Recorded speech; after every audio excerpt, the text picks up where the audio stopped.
welcome to Simply Being. On today's episode, I have my friend Rebecca, who I met here in San Diego a couple years ago, and since the beginning, our friendship was very much rooted in vulnerability and honesty and just connecting through the heart.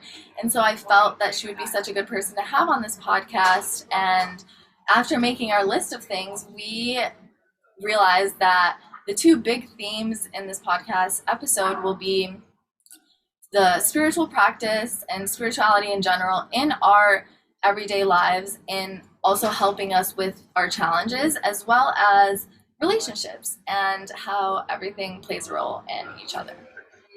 So Beautifully said. thank you. And now I'll have Rebecca introduce herself. Thank you. I appreciate that. I'm happy to be here.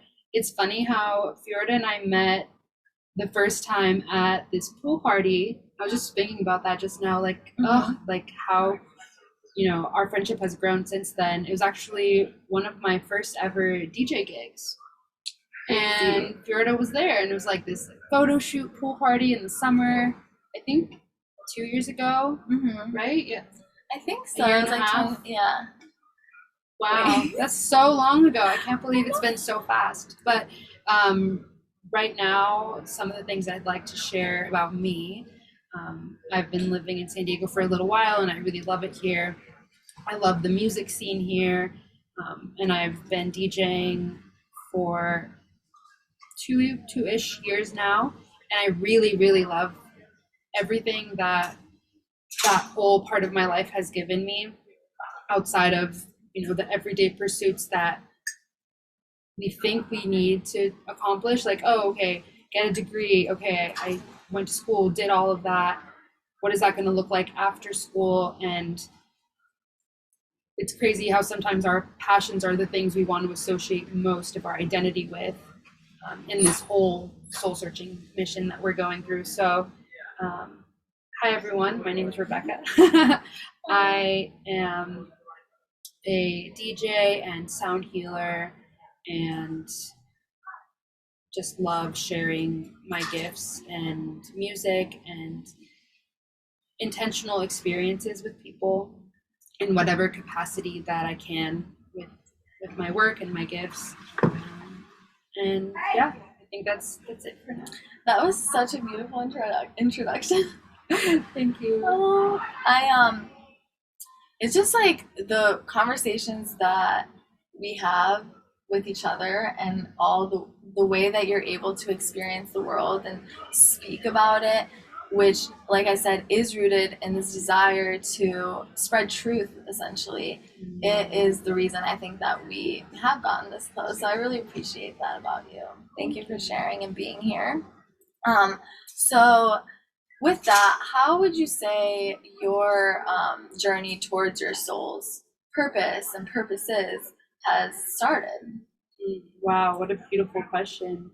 For me, it started with even my childhood, just growing up very, very religious from a very Christian household, and then reaching young adulthood, questioning a lot of that and just seeing things through my own lens and feeling like I now have a full identity, combined with a very traumatic death, the death of my father when I was 19.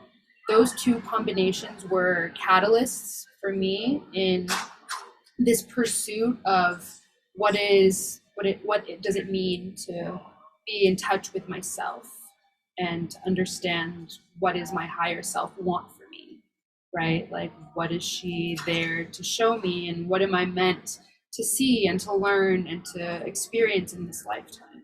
So in that sense, and just rediscovering a relationship to God. Like, what does it mean to have a relationship with God? Am I God? Is everything God?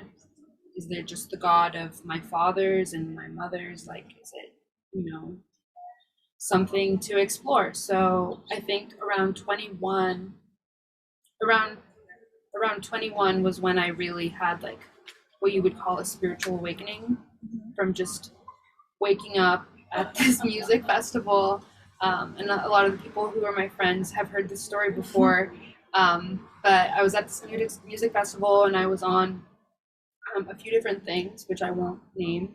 but a few of them. And I saw in the sky these dementors, like these like giant dementor looking shadowy ghosts, just like 200, 300 in the sky at this music festival. I was like having these visual hallucinations, and everyone around me was stopped, like frozen in place. And my eyes are wide open. I'm like blinking and I'm like, what the fuck am I seeing? Like, is this real? And I'm trying to wake up my boyfriend at the time. I'm like shaking him and he's just like a zombie, like, oh. And all my friends were like zombies. And then all of a sudden the music got really dark, like really, really like satanic to an extent. And then people started opening their mouths and the Dementor shadow thing would fly down. They would fly into people's mouths and people would be like, I swear on my life, I had like the most lucid version of this happen in front of me, like this crazy, distorted, exaggerated, dark, like visual narration of something crazy. And then I was so scared. Like the initial emotion was fear, and then it went from fear to noticing that I wasn't getting chosen. Like everyone else was being targeted but me. And then just being like angry. Like, why am I not like shut off? Like, why is my brain not shut off like them? Like, why am I not hypnotized in this trance state? Like, I don't want to live seeing this happen. Oh, yeah. You know what I mean? Like, I just want to like turn off my brain. Like, these people are in a better place than I am. Because they don't see that they're getting possessed. Up. Yeah. And then I just had this voice, like this inner higher consciousness voice come through, and as loud as day, it was like as clear as day. It said, there's a reason why you're not like them. You're not meant to be like them because you're meant for bigger things with your life. And of course, you know, the day ended and I went home to all my friends in our hotel room, and I told them, I was like, I had this crazy trip, like, let me tell you all these things. And in my mind, like in the back of my mind, I was just noticing the more it was cementing and the more it was solidifying. And all my friends were like, ha ha ha, Rebecca, you got so fucked up. But deep down, like my intuition just told me, like, no, there was more to that than just a trip. How old are you? 21. 21, that's what you said. Mm-hmm. Yeah, that's so cool. From that moment on, it was like, wow.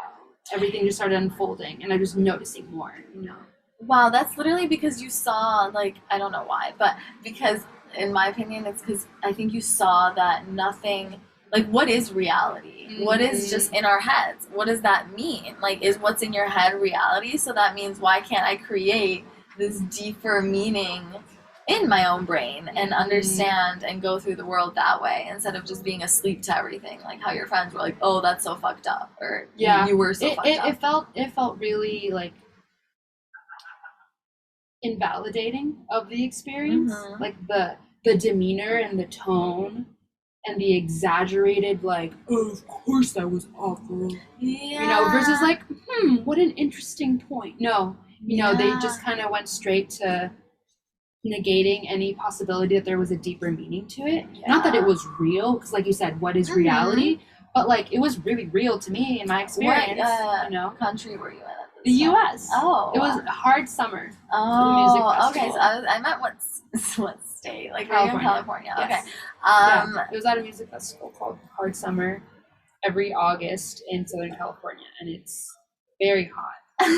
Very hot. Like that. So I'm trying to think. At that time, it was like probably when all this shit on Instagram that like people, even if they think you're crazy for certain thoughts, like they've seen it somewhere. Back then, it was like you're a weirdo.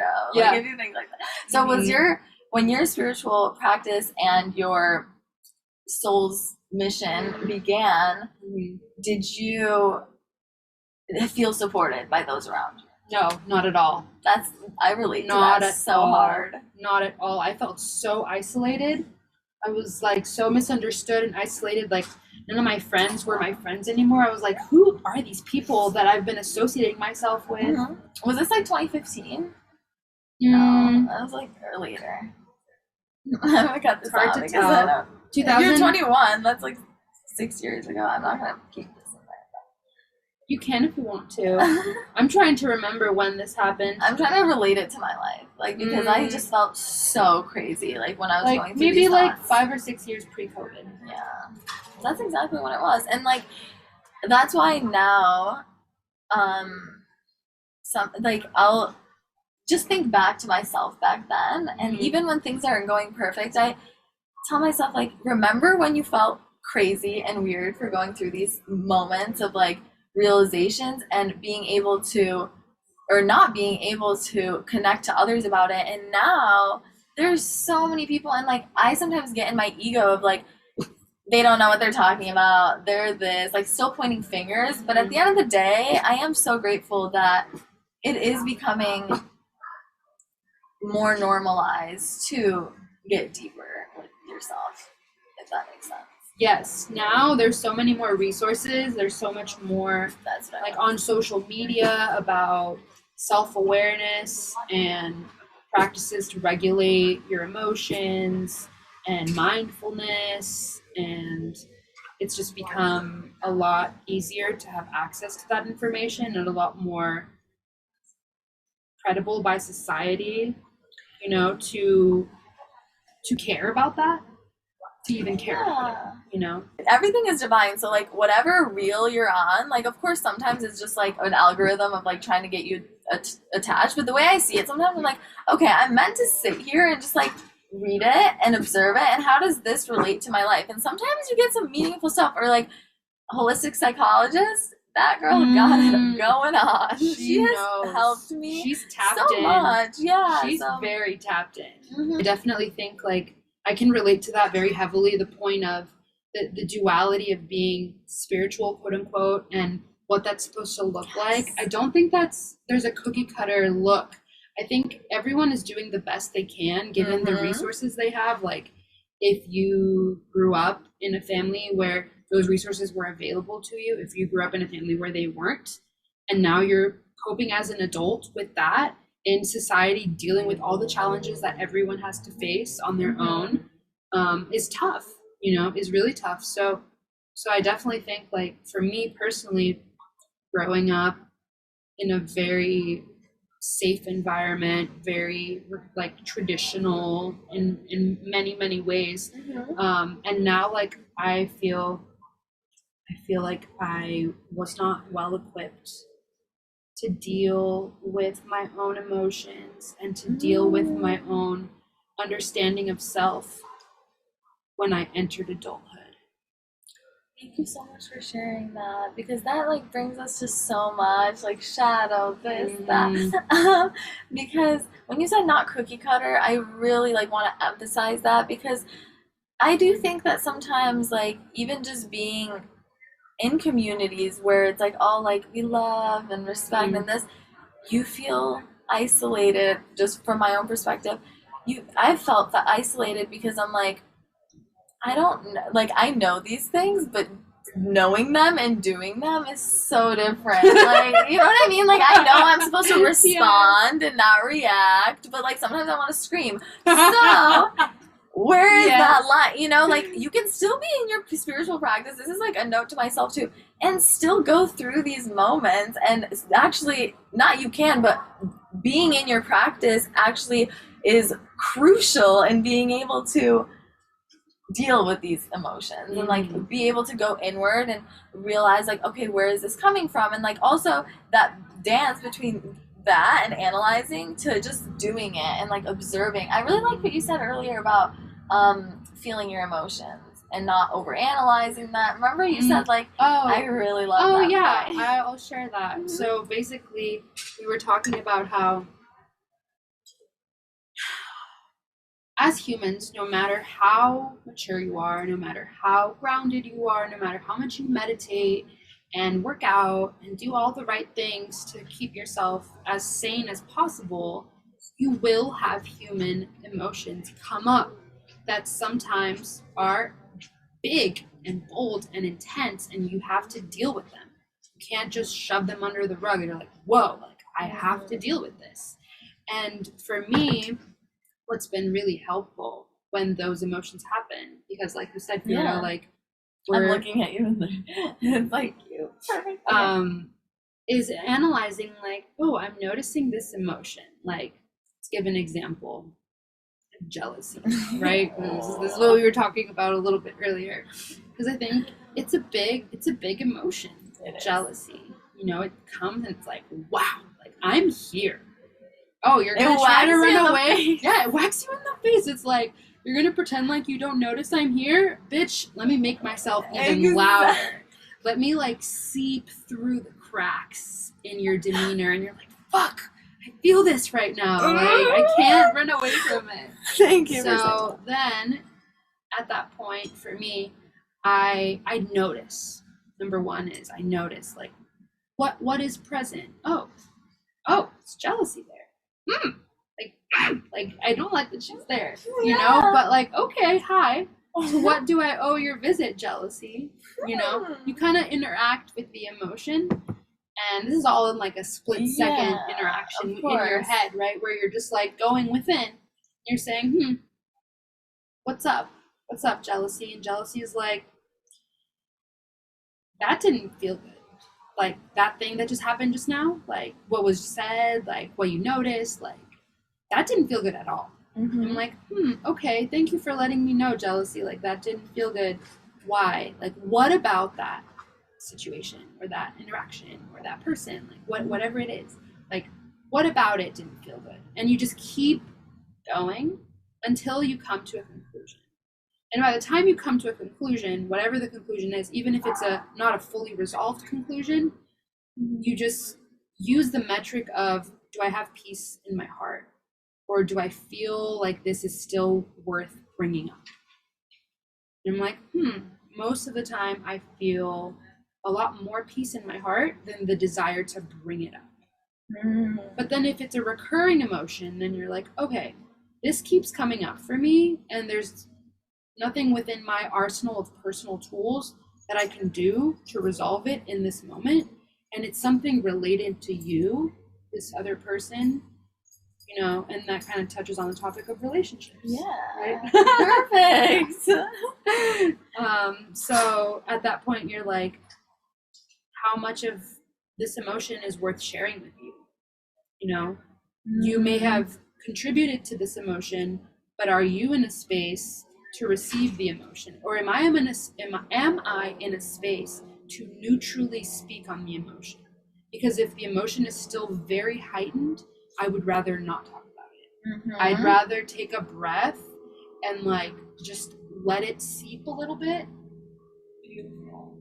And once that feels organically ready to either dissipate or come up, I can then speak from it from a higher ground.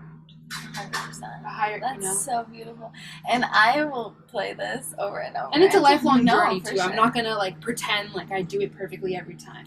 No, I just thought it was perfectly described. Like, think of this as all of our higher selves, like how they would do that, you know? And that's what helps me sometimes when like I have all these incredible thoughts and then something happens and I'm like, was that fake? Like, was that just me trying? But then it's like, you can think of it as like your higher self is there all the time, but sometimes you're just not in that, like you're not tuned into that, you know? And so, and even if you are, I do want to say, it's like you're just still processing and going through it, and some things are just like harder to process. And also what I want to say to that as a voice of someone who, you were just looking at the time, right?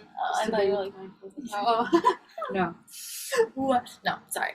So if you, like, for me, what I notice when I do, because one of the things you said really spoke to me, where you see if it's something within yourself or if it's something worth bringing up. And I just want to be a voice for that part of all of us who has maybe in the past allowed it to just be there and saw it as like, you know, I'm just working on this thing, and then you were disappointed, or it showed up where you should have maybe worried about that one little thing, or not worried, but brought attention to it. So just a reminder that that part of us still lives there. And even when we do want to be that, what I've noticed is what you're saying, even when we want to be that observer, then we have that part of us like nagging where it's like, Yeah. but remember that one time you trusted so and so and they actually were doing that exact thing that you were anxious about or whatever it is. And then you're bringing all your baggage to this new relationship and it goes on and on. So that was really beautiful and I really appreciated that, hearing that in this very moment, because it's a constant reminder that we are the ones in control. Our past should no longer control us, but it does, and I think should doesn't even belong in the dictionary, because a lot of the times you realize that there is no should. It happened because it's bringing you to, this higher understanding. So I think we touched on the fact that how do you stay in the present moment if something happens that causes chaos instead of being in your head. Honestly, this isn't actually we did, but I do want to say I want to give a shout out to Rebecca, because she told me a story where something happened and she had a yoga class literally like right after. Oh, and, right? And yeah. you were able to just like go through with it. So you do practice what you preach, and I really appreciate. Thank you. Okay, well, I guess I'll talk about that. Yeah, I think story just a little bit. Yeah, no, it's beautiful. Oh, thank you. Well, I started practicing yoga in college, and I remember that whenever I was sad about something, like a guy or an exam or something, I was stressed, I would go to my yoga class, I'd be on my mat, and it would just renew me. And that made me love yoga so much that I became a yoga teacher. And funny enough, when I was in this really serious relationship and there was this big, giant, dramatic situation that happened and we broke up, that same day I had to teach a yoga class. And I did it. I was like internally devastated, like so heartbroken and in just disbelief. Like my whole reality just crumbled in front of me, like within a few hours. And I knew that if I went to go teach, that it would just bring me back into the moment. As sad as I was, it would allow me to, at the very least, like not be so sad and just snap me back into reality. Plus, it was last minute. It was really hard for me to find a sub. So I was like, I guess I'm just gonna do this. Life just happened. Yeah. And I also remember that at the very end during Shavasana, I I did say it out loud. I was like, I am very thankful for everyone in this class and for this moment, because I just went through a really painful situation right before class. And, I broke up with my boyfriend and I'm still in disbelief and a little sad, but I'm thankful that I can teach this class and that everyone here can benefit from yoga, including me, and it was honestly one of the best classes I ever taught. So I'm like, plot twist. Wow. That is just because, like, for me, especially when it comes to relationships, that is the one thing that will like make me lay down all day if I'm like pissed or sad or whatever it is about something in a relationship. And it doesn't even have to be dramatic. I will just make an excuse for myself that it's like, I just want to be in bed and not do anything. And that's my own work that I'm going through. And like, I will do a separate episode, I think, on just like a solo one of like really helping you understand like my story, because a lot of things that I talk about, sometimes I'm like, I would say more if I was able to have that platform to fully release like what I feel is important to share about myself. And then that way, these things that I'm saying would make more sense, I feel like. But for now, that's what it is. And I also wanted to just touch on the fact that how you said yoga was something that you learned was something that would bring you in the present moment. For me, I've learned that dance is in whatever capacity. So having those things is so important to, have the things that you like to enjoy and that bring you to the present moment, because things are going to happen in life, and your work or whatever it is that you think is going really great with your life are not going to be what you want to do when forever. The chaos is going to. Oh yeah. Yeah, to like for enjoyment and to bring you back to your body. So we're going to have more episodes because our conversations are so deep that I feel okay. I'm sorry, but based on just like the vibe of this whole thing, like I am calling it my favorite episode. I feel like it was so fun. Definitely. I had a lot of fun. And it was fun. I feel like it was fun. Mhm. And I just want to say I'm really happy that Fiorda invited me because I think she's such an inspirational person. Like the way that you speak and the different ideas that you articulate on some of your stories, on your Instagram posts, and in person and on your podcast. Like I love being able to contemplate and articulate the different ways that our psyche works. And I think you do that so well. So well. Thank you. I appreciate that so much. That's something, because you are someone that inspires me and makes me feel so loved, that for me, you saying that is just like, it touches my heart in ways I can't describe. Thank you. But also, just hearing you speak on here, and also earlier when the first thing I said to her was something so vulnerable and like just like laying it out on the table, and the way you responded, it's just so like, you just connect, like you meet someone where they're at, and I really appreciate you for that. I appreciate that a lot. Thank you so much for having me on the podcast, and I would love to come back and talk about anything and everything. I feel like we just scratched the surface.